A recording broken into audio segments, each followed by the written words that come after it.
So Right. the community is not telling the district what to do, but they're telling the district, here is what we think is important. These are the things we value, and we'd like to see these values and ideas reflected in your plan.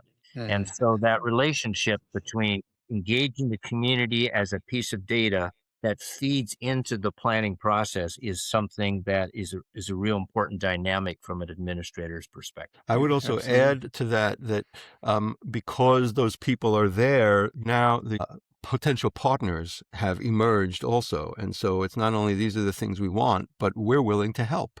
Um, That's maybe a unexpected, very positive result, right? Where right.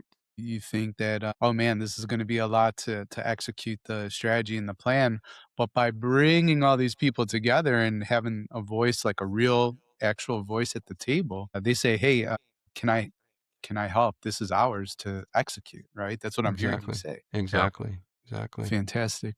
Yeah, And and as you might anticipate, Danny, probably some of the most profound voices, of course, are the students, Absolutely. right? Yeah. I mean, when they speak up and they talk about what they're glad, sad, and mad about, Hmm. or what they think are the issues and trends that are impacting the school district, people listen very carefully. And almost 100%. all groups say that without the students, this would not have been a successful conversation. It's amazing how often that stuff gets missed, so 2 points, and then we gotta get to the last questions I ask all my guests, but, sure. when I'm coaching school leaders, they'll bring up something about the student experience, and I'll just ask, like, the very obvious question, "Have you asked the students what they think about this issue?" And often, The, not all the time, but often it's "Oh, yeah, I should do that." And, like, yeah, yeah, you should. The other thing I wanted to say, just because it's still a revolutionary idea, I don't know how, but the best onboarding experience I ever had as a teacher was when a school, Kenwood Academy,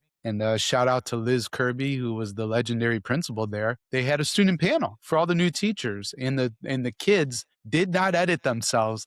They told us exactly what we were stepping into on that campus, and they were right. And I really appreciated that because the system, the campus, or whatever, they're going to paint a picture that here's what your life is going to be like as a teacher, and yeah, maybe in an ideal world.